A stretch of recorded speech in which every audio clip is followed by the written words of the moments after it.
好多人都會問一個問題嘅，其實做運動係為乜嘢嘅呢？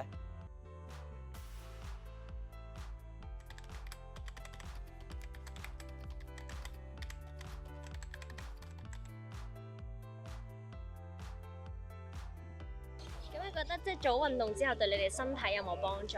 起碼唔會骨骼疏鬆咯。咁同埋你係個人個心個人境都會好嘅心情啲咯我覺得同埋一齊係好啲嘅，因為大家一齊跑下，咁你有時傾下講下咁，大家嘅溝通會好啲啦。開始做翻運動之後，對你嘅身體有冇咩改變呢？我身體以前好好㗎，不嬲都好㗎。不過我感染咗之後就身體差咗咯，覺得自己差咗咯，感覺即係個身體冇以前咁好咯。一來就而家老咗啦，老咗梗係差㗎啦。一般你覺得咧點解要做多啲運動啊？健康嘛。咁我而家先中招啊！原來做咗運動之後咧，我身體又好咗好多啦，又冇傷風感冒，乜都冇啦。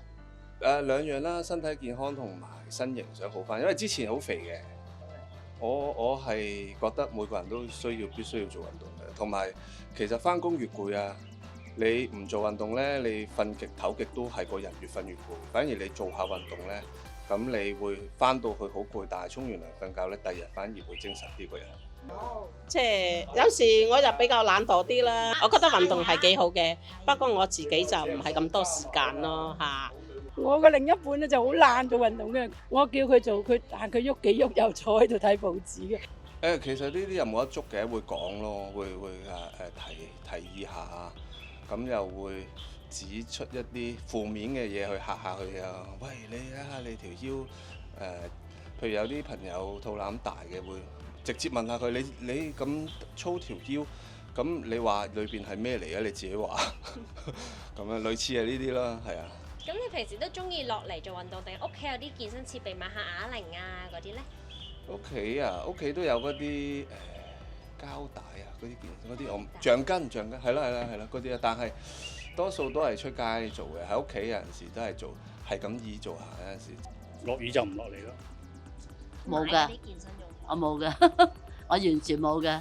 其實講就講嘅，如果你係聽嘅就會聽咯，係懶嘅人就會繼續懶咯，我覺得。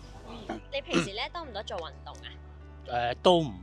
都冇乜點做運動㗎啦。對上一次啊，我相信都10幾20年前咯，係攰啲咯。始終我哋年紀都算開始大㗎啦。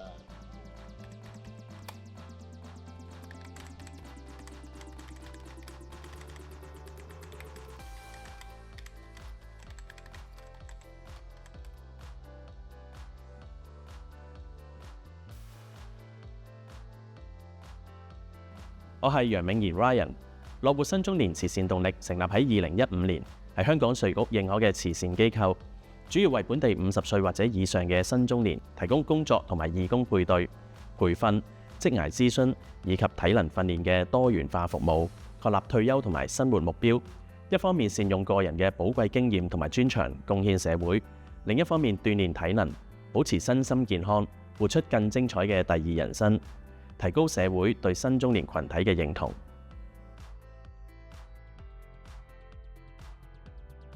不少中外研究均表示，新中年保持適量、持之以恆嘅運動，可改善體魄、提升活動能力之餘，更有機會減少中年常見身體毛病。近年越嚟越多新中年認識恆常運動嘅好處，希望由零開始，一步步養成運動習慣。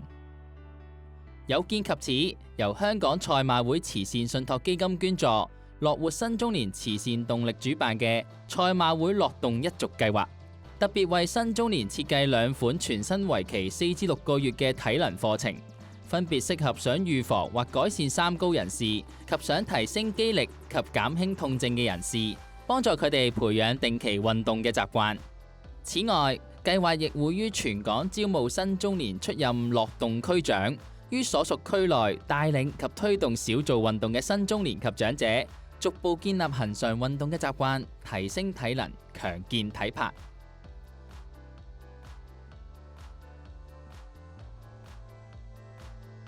賽馬會樂動一族計劃有4個特色： 1. Train the Trainer 區長訓練，我哋公開招募新中年出任樂動區長，接受由中國香港體適能總會嘅訓練，受訓區長會被委派帶班，以同伴嘅身份帶領新中年及長者做運動。即係我覺得運動重新起動重心。到後尾咧，你其實睇到同學嘅轉變，由拍子跟唔到，到慢慢跟到拍子咧，即係令我即係好有滿足感啊！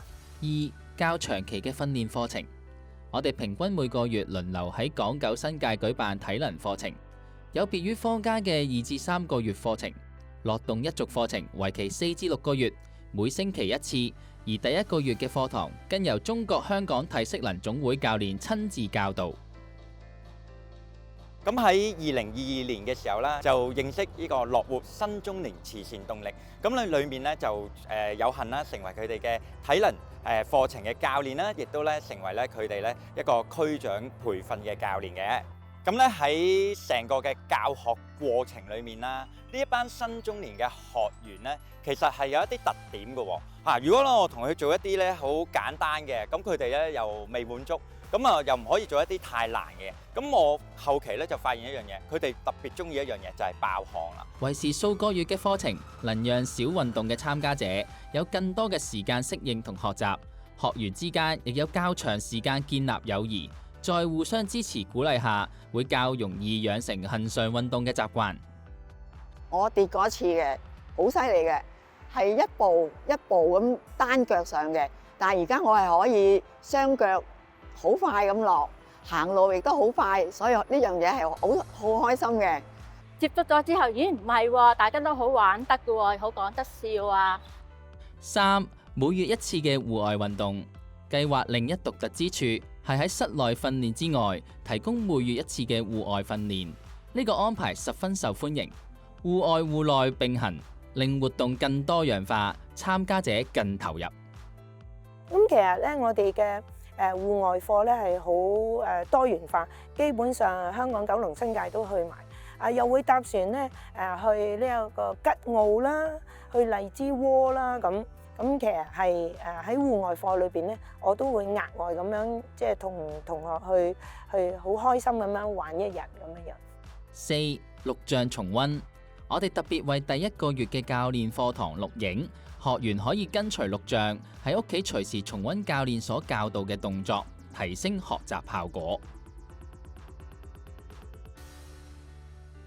我哋非常開心見到新中年喺參加賽馬會樂動一族計劃後，不但體魄更強健，更因社交圈子擴闊，精神健康得以改善，人變得更加開心同積極。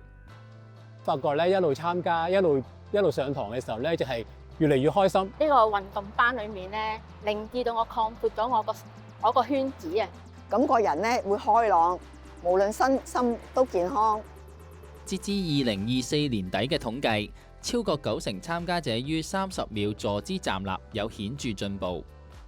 同樣地，超過90%參加者喺參加呢個計劃後表示，佢哋不但增加如何維持及提升個人健康嘅知識，而且更了解定期運動嘅好處，比以往多做運動，以及更有信心做恆常嘅練習。我以小西區長咧去呼籲各位朋友，如果你到今天咧仲係未有呢個持續做運動嘅習慣咧，參加呢個課程，每一次我覺得都係值得去回憶嘅。